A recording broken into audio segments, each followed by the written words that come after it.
we have several examples wherein non-Muslims, they revered the Prophet Muhammad, peace be upon him.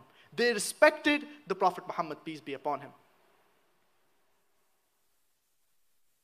We have the example of Michael H. Hart.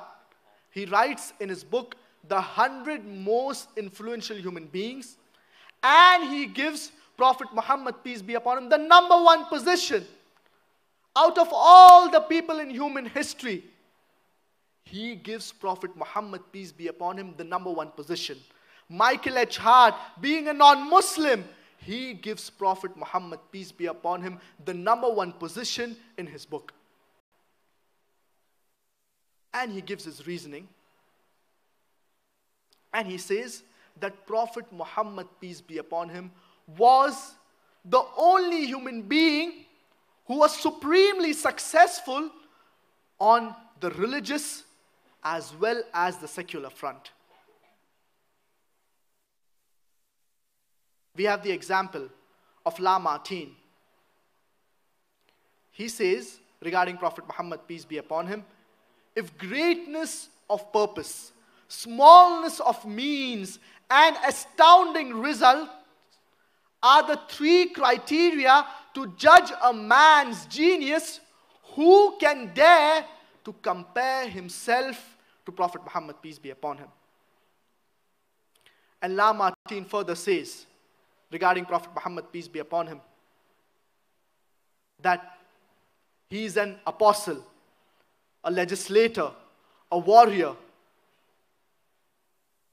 conqueror of ideas, the restorer of rational dogma for a cult without imagery, the founder of 20 earthly empires and one spiritual empire. This was Muhammad, peace be upon him. So even non-Muslims, they revered, loved, and respected the Prophet Muhammad, peace be upon him. As far as today's talk is concerned, Prophet Muhammad, peace be upon him, the liberator of humanity, I have divided it into 5 subtopics. The first is the hikmah, that is the wisdom of the Prophet Muhammad, peace be upon him. The second, how the Prophet Muhammad, peace be upon him, dealt with children. The third, how the Prophet Muhammad, peace be upon him, liberated the Arabs from darkness to light. The fourth, the Prophet Muhammad, peace be upon him, as a da'i. And the fifth, Prophet Muhammad, peace be upon him, as al-Amin, that is the trustworthy.